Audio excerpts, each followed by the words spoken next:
Hello, round two. Let's hope that everything works out all right this time.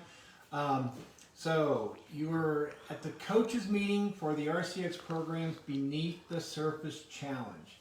And we'll start things over.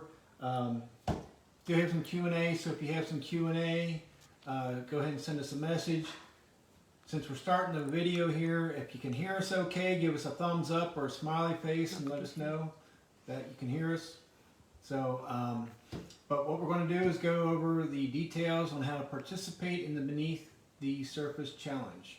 So to start off, you need to get a copy of the general rules, which is found on the RCX webpage. The next thing we need to do is get a copy of the virtual tournament rules in case you plan on participating virtually from your school instead of at a regional tournament. Also for the competition, if you plan on having your robot climb the quad platform, you will need a copy of the scoring the quad platform drive source rule is what it's referred to in some of the documents. And then specifically for the Beneath the Surface Challenge, you'll need a copy of the Beneath the Surface Challenge missions and rules. I find it always easy or beneficial to have the students get a copy of the mat so they can hold it in their hands. And then also they like to do scoring, see how their robot's doing, so they have a practice score sheet. And one of the things to go along with tonight's video is there's a PDF document for the Beneath the Surf Challenge mission objects, starting and scoring position document. It's full of pictures and locations to show you how to set up the board and how to score the board as your team accomplishes missions throughout the year. So I'm going to take these out of your way. And in order to participate in the challenge, you need to get a competition kit or a challenge kit. And the competition and challenge kit both include a competition mat, 48 inches of dual lock, one bag of regular Legos, and one bag of Technique style Legos, plus one Lego box. Those three items assembled together makes all your mission objects. If by chance you ordered a competition set that was pre-assembled, you get the one mat, 48 inches of dual lock, a set of mission objects that are made out of normal Legos, and a set of, or a bag of mission objects made out of Technique Legos. So, and that's what you do, or that's how you get started. Now, once you get all your supplies, open your box, and you're going to want to roll out your mat. These out of the way. So when you roll out your mat, it may be creased, it may have some wrinkles to it, but if you lay it out on your competition board, the mat should rest overnight or throughout a practice session or two. Sometimes you'll get a crease or a wrinkle, and if you go get a hair dryer and you put it on low heat, that will take those out. Make sure you don't put the hair dryer on high, and make sure you don't put the hair dryer really close to the mat because it will melt it. The other thing is, as you set your mat in the competition board, the quad platform is up here to your left. This section of the mat is the common area for all teams and should be placed against the northern wall and the western wall when you put it in a competition or when you put it in your board. If there is any excess mat, you would cut the bottom by you on the south side or the east side, but the north wall and the west wall are common areas with other team competition boards in the quad configuration. And so therefore this is the area that has to be consistent. These other areas can change. All right. Now, the next thing what we're going to do is we're going to set up the mission objects. And I'm going to start with the mission objects that get dual locked to the board. All right, so the first one that gets dual locked will be the border push. The second one getting dual lock will be the water trough base. The third one will be all the way around here over by me, and that is the boulder drop. And you'll notice as you set these things out that the outline on the mat matches up with the Legos as they are constructed. The next mission object with dual lock is the boulder shift. We'll put him on the outline. The next one is the clear debris. And there's two pieces. When you set up the clear debris one, notice how there's green, green, brown, and brown. So as you set this up on your mat, the green side will face the team on the south wall. Okay? The next mission object, and you may get two different colors on this one. Because of inventory limits, I've got some pieces that are tan and some pieces that are actually white. So just know that when you open up your kit, you may get a tan one or a white one. It's not a color sensor required item, so therefore the colors don't match, or it's not mandatory to have the same color. So just put this guy, the down and dirty, over here on its outline, and then we're going to dual lock the sinkhole. And for those of you from the Bowling Green, Kentucky area, you're one of the unique places in the world that has sinkholes. And if you get a chance, look up sinkholes. Sinkholes happen in the area of Bowling Green, Kentucky, and down in Florida, and a few other places around the world, but that's one of the unique traits for the state of Kentucky is sinkholes are prevalent in the state of Florida. All right, now we're going to grab some pieces that are in the safe zone. So I'm going to call them out. The first one here is a cart. The next one is a fish. And if you're in a cave, many times fish are translucent. All you can see is the bones. Next is my rendition of a waterfall. Don't laugh, but here's my spider. Next one will be silver. The next two are gold, are my gold nuggets. Then we have a diamond. And last but not least, we have 3 lumps of coal. And I'm not talking about Santa Claus, I'm just talking about lumps of coal for this challenge. So what I will do now, those are all the pieces that will start in the safe zone for your team. At a competition, they'll have the ability to move them in and out as necessary as the team manipulates the robot. So the team can move those pieces to the extension of safe zone or off the board for them to use as they wish. All right, now I'm going to go around the board in a clockwise fashion, and I'm going to place different mission objects. Let's start with our touch penalties. And we have a brown, a black, a yellow, a green, and a gray. And those are our 5 touch penalties. And we're going to come over here to your left and notice how the touch penalties are called minerals. And each base has got a brown, yellow, gray, green, or black, the same as our other mission objects in the safe zone. They will randomly be placed on the mineral outline locations across the mat. So there's 5 of those across the mat. And just know that as you look, they will be set up in different positions for each time you run the match. Okay? Now let's place our rocks. And you've got 5 rocks. And let me see where we go. Here's rock number 1, rock number 2, rock number 3, rock number 4, and rock number 5. And now let's place these rocks across the board.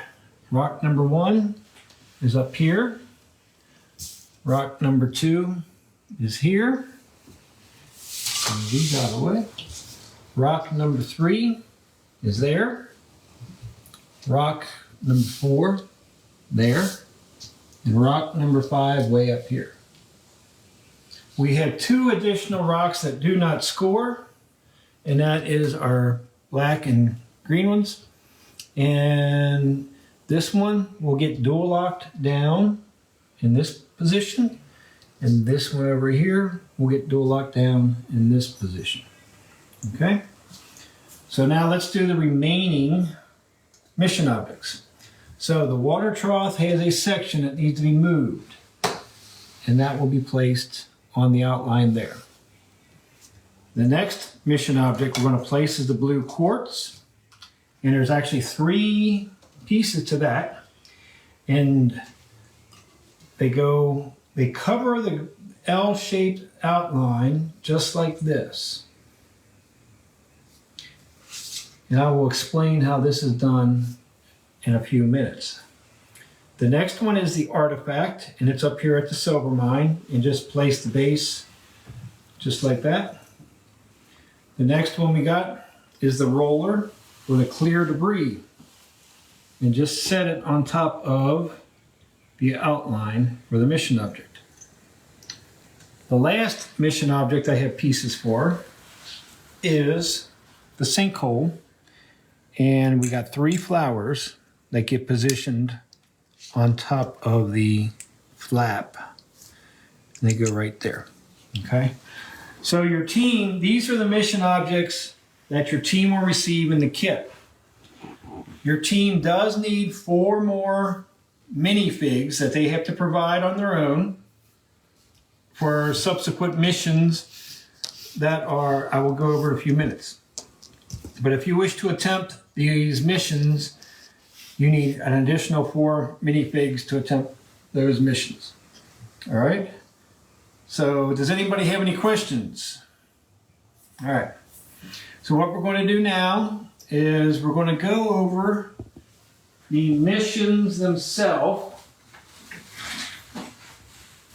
And of course I put them to the side. Here they are. There are 17 missions this year. So let's assume that you're the team and you're going to remove all the objects in the safe zone out of your way for the moment.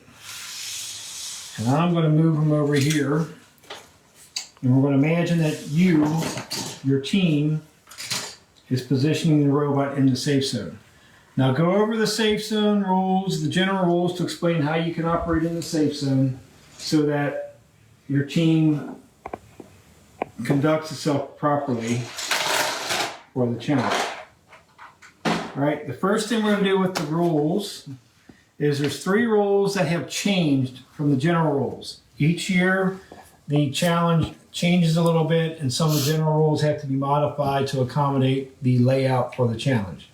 And this year, General Rule 6.2, it states that you cannot act on a mission object outside of the safe zone until your robot is outside of the safe zone. Well, this year your robot can act on a mission object while it is still in the safe zone. The other thing is General Rule 8.6, and it talks about the assessing touch penalties. Referees will take touch penalties from the west wall and move towards the east wall in assessing the touch penalties. Okay. The next one is board and mat for Rule 2. Make sure, we already went over it, but make sure that the mat is placed on the north wall and west wall. Keep your voice up. And the last thing is one that I noticed many times at tournaments. Teams, General Rule 7.6. You're only allowed to bring the robot, attachments, and other Lego-based items to the table. You're not allowed to bring any phone or tablet or any kind of paper to help your team with the missions, the order of the missions, to run the robot and so forth. So think of a cheat sheet or something like that.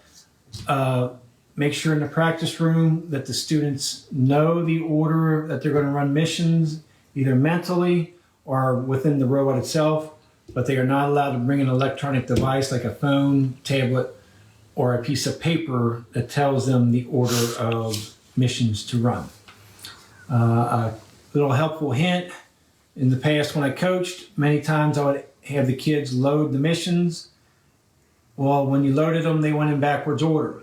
So a helpful hint would be when you have your kids load the missions, have them load the last mission first, second last mission next, and so on until they get to the final mission, which would be your first mission.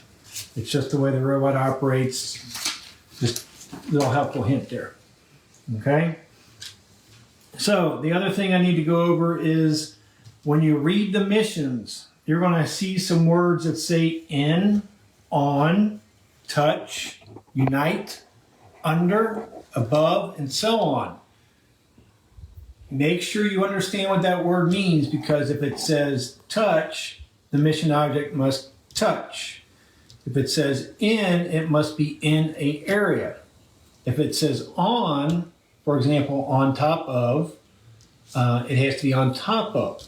So just know that when you have your kids prepare for that mission, those key words are crucial.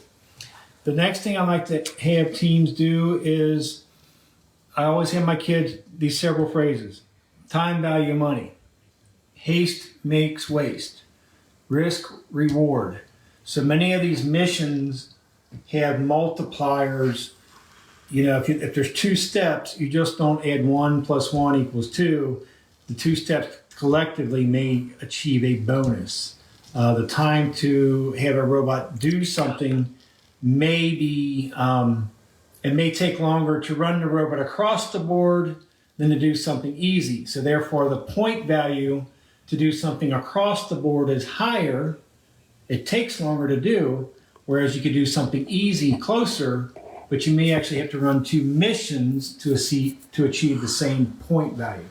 So there's a time value there. So just know, discuss with your team what they want to attempt, and also, inform them or educate them how time value, risk and reward, that kind of thing will make their performance even better. Okay? And then let's go on to the missions. As you read the missions and rules documents, you're going to see the letter P or the letter C. P means partially, C means completely. So as you look out, and I'm going to start with the safe zone here. The safe zone basically represents every area across the mat. The safe zone is an area that has a border that is a black line. So anything within the safe zone has that black line for a border. The black line is also considered part of the safe zone, so that when a team has the robot or a mission object, let's just take this one, this little mineral. This mineral right now is outside of the safe zone. But if I take it and turn it on its side, let's put it over here, and it's outside, but once it crosses the black line, it's considered partially in the safe zone. This is completely in the safe zone. So just know that every area, whether it's the rock storage, the lake, the saltpeter mine, the tight squeeze, the gold mine, the silver mine, get this out of the way, the coal mine, and the diamond mine, all those have an area bordered by a black line. That black line is considered part of that area. Okay? Now, let's do the next thing. We've kind of gone over this already, but there's 5 touch penalties, and they're called minerals. Each mineral is worth 5 points as it rests on the mat. So there's 1, 2, 3, 4, and 5. So each one's worth 5 points. If you leave them out on the mat, that's all they're worth. 5 points times 5, 25 points. If you recover the minerals, 1, 2, 3, 4, and 5, back to the safe zone, they now become worth 15 points each, and for a total of 75 points. However, the referee does have the ability to take these away throughout the match if there is a touch penalty, and review the general rules in section 6 for what a touch penalty is and how a touch penalty is assessed. All right, so we'll put these back because they score the highest value in the safe zone. All right, the next mission is called the rock storage.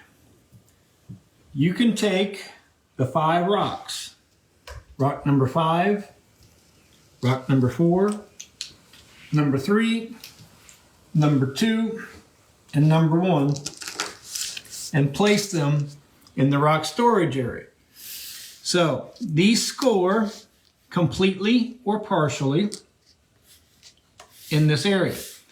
So for example, you have 2 of them that are partially in and 3 of them that are completely in. All 5 will score. And they do compound as well. So the rock storage, each rock in here is worth 15 points, total of 75. However, if you get all 5 in, you get a bonus of 15 points, making it worth 90 points. All right? Now let's assume that you've got a rock in this position. You have 3 completely in the storage area, 1 partially, but the 5th one is outside the area. So only those 4 will score. So therefore, that is 4 rocks at 15 points each for 60 points total. This rock here will not score. All right, so we're going to push these to the side so we can go to our next mission. And the next mission is the Move the Boulders mission. And there's actually 3 parts to this: the boulder push, the boulder drop, and the boulder shift. And this one here is dual lock down, and notice the position it's in. This is how it starts, and this is how you activate it. So with this little flap, when this little flap gets pushed over, that gets activated, and you achieve the points. And for that mission object, it's worth 30 points. The next part of this mission is called the boulder drop. In this one here, you come up, and if you see the green flag, you let it drop over, just like that. I'm going to turn this to the side so you can see a little better. But the flag has to go over. That scores. As long as you make the boulder drop, you get 25 points. Let's put that back. The third part of this mission is the boulder shift. And notice how the flag is to your left. There's a red line. You must shift the flag to the right. So until the flag touches the red, the green has to touch the red or be over it, or to the right. So it starts on the black, shift it to the right. You receive a score once it hits the red line, or past it to the right. So if you're able to do the boulder push, you get 30 points. The boulder drop, you get 25. And the boulder shift, you get 40. Collectively, that is 95 points. You receive a bonus of 15 points if you accomplish all 3. Okay? The next one will be the water trough.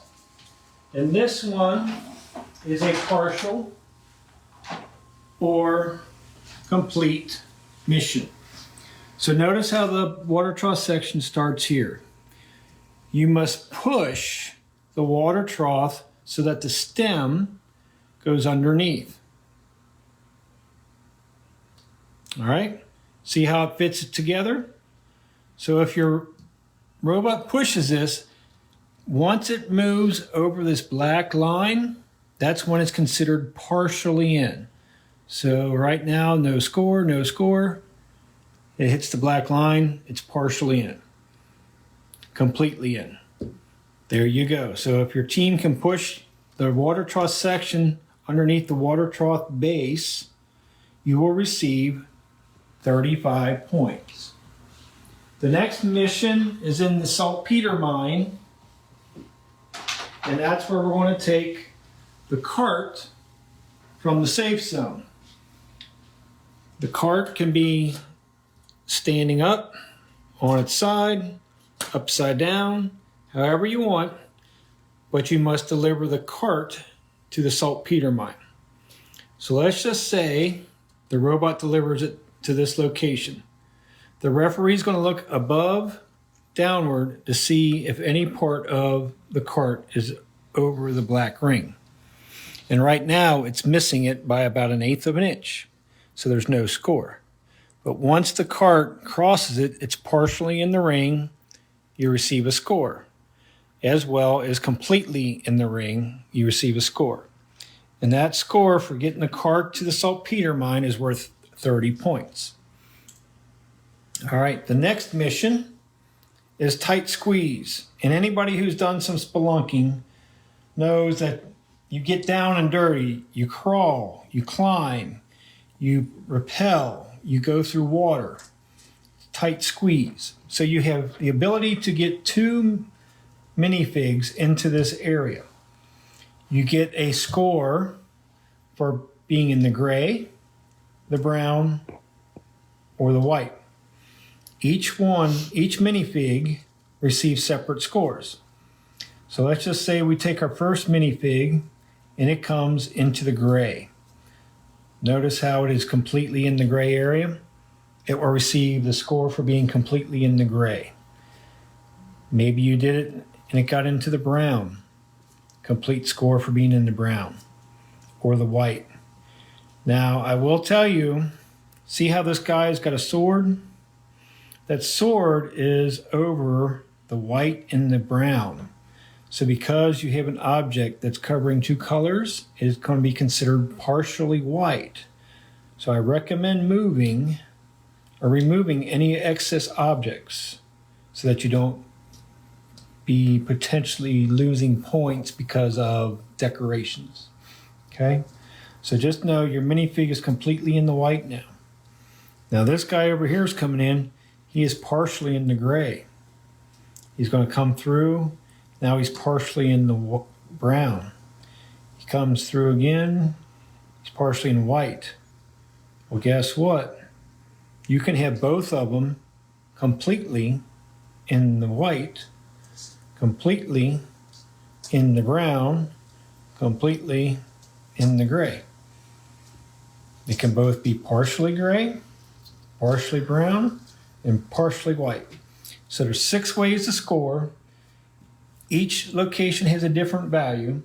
The maximum point value you can get for the 2 minifigs being totally in the white is 90 points. Okay? So next thing we're going to do is we're going to come up here to the gold mine.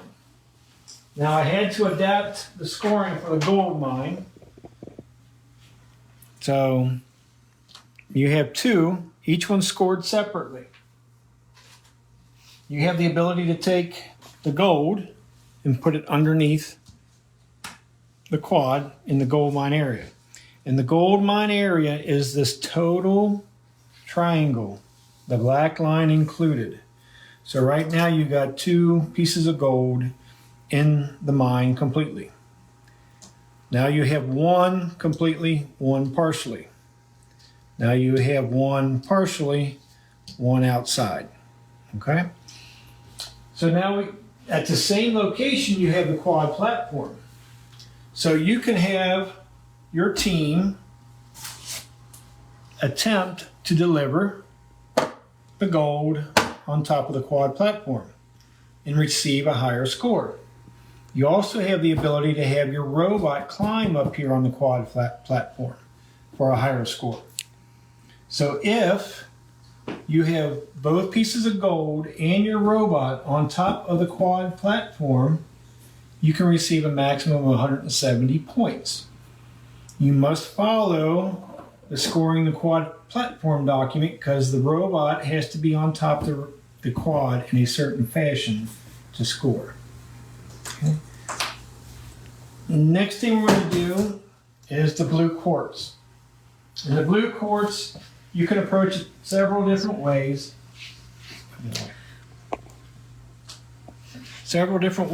And the referee randomly positions the blue and the tan.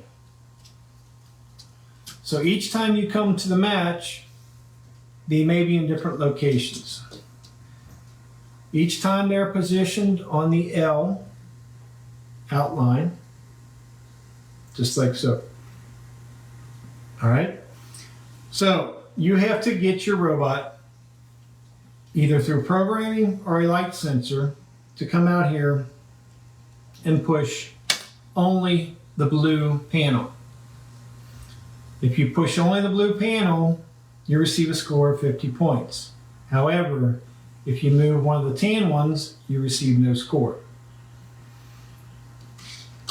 So remember, the referee will randomly position the blue panel and the tan panels, and you have to move only the blue panel. If you move either one of the other two, you get no score. All right, put these back. The next mission is the artifact. And there's actually two missions at the silver mine. The first is you have the silver, which is located in the safe zone, and you need to deliver it out to the mine, the silver mine. So it is outside the ring, no score. Partially, you get a score, or completely, you get a score. Now, there's the artifact. You found some bones in the cave. You need to take this back to the safe zone for a score.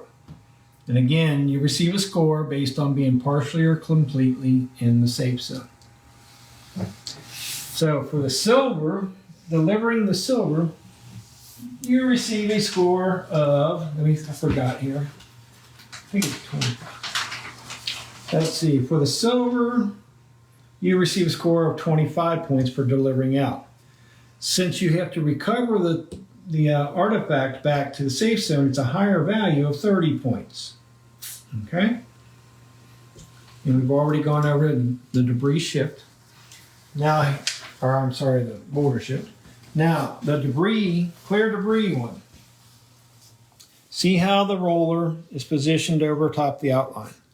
You need to roll the roller past the red line to receive a score. And if you get the roller past, you receive 40 points. There is a catch. If by some reason you take the base off of its mark, you get no score. So just know that you have to approach this with a little gentleness in mind as you program your robot. And the roller needs to move to the right past the red line.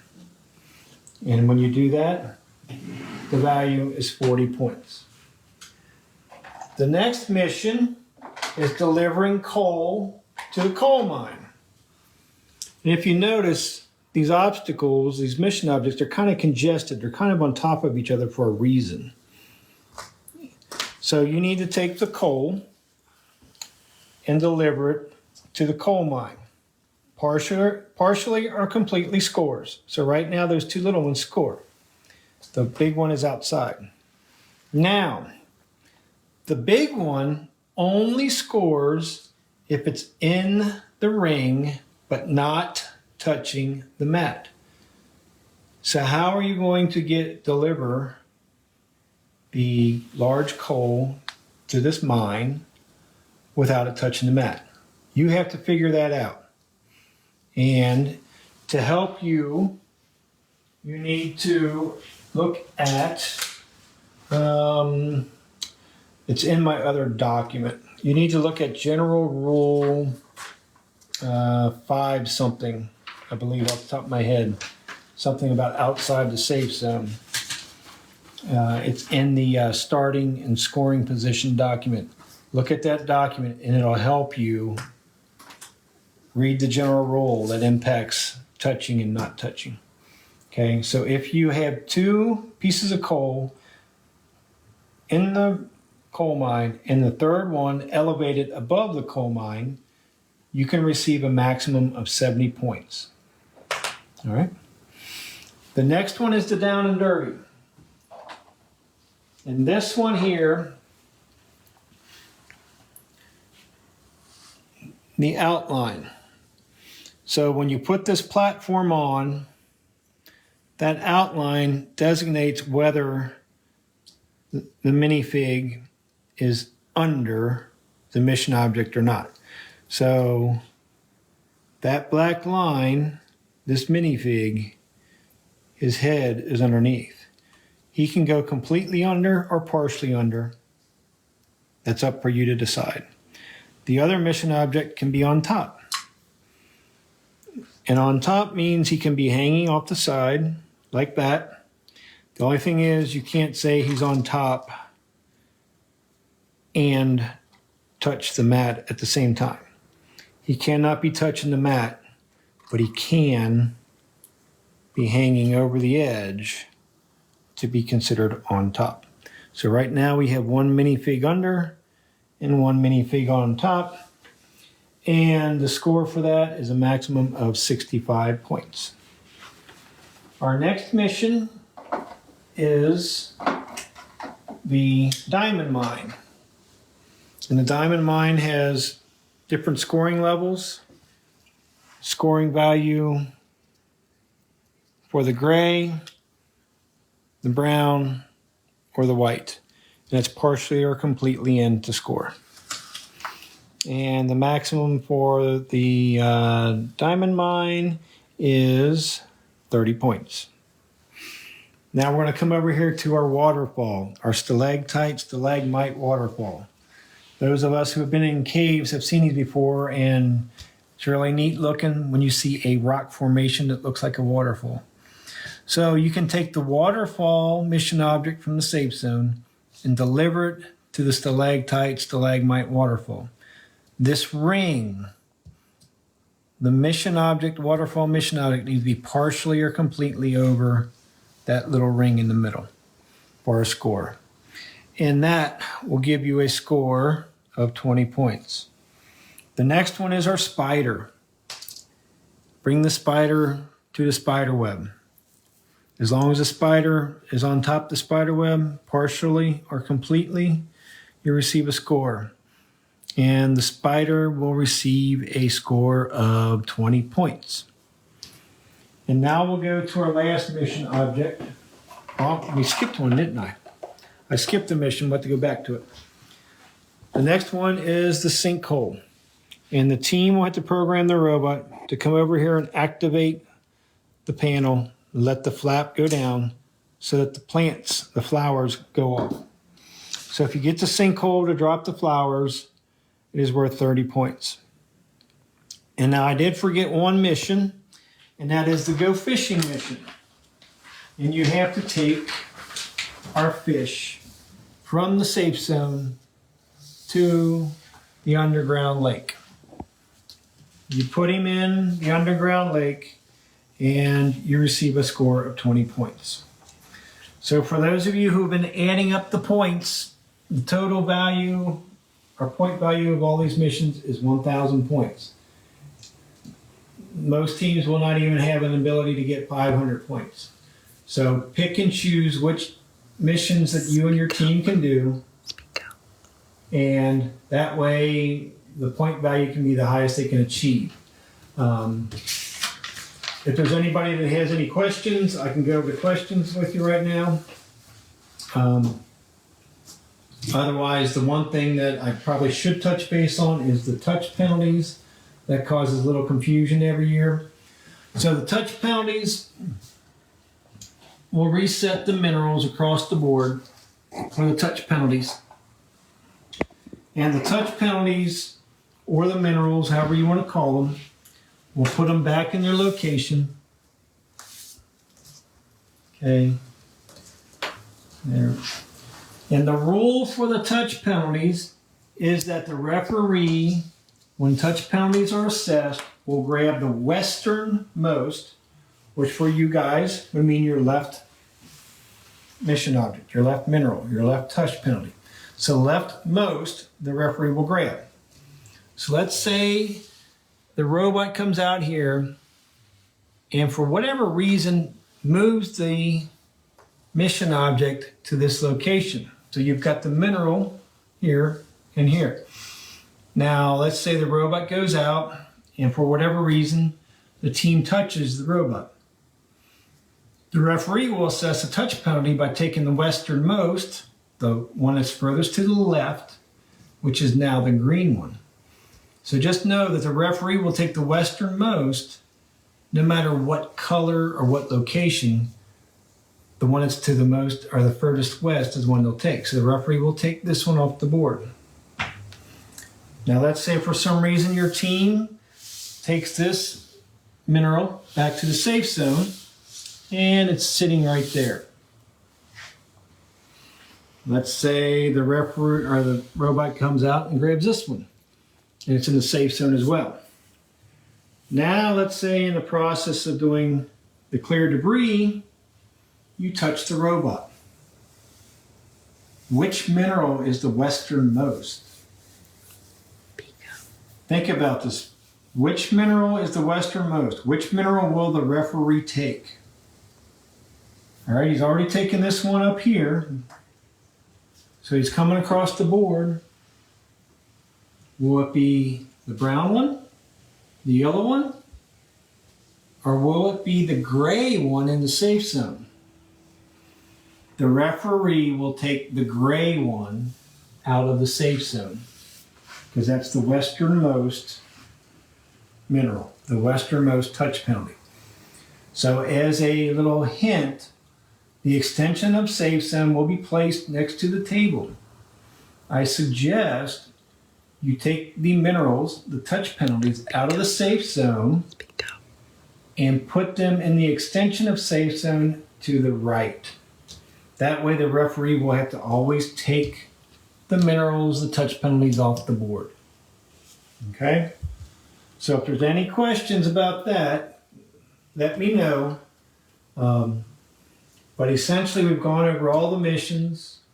For those of you who have not assembled your mission objects, there's videos showing you how to assemble them.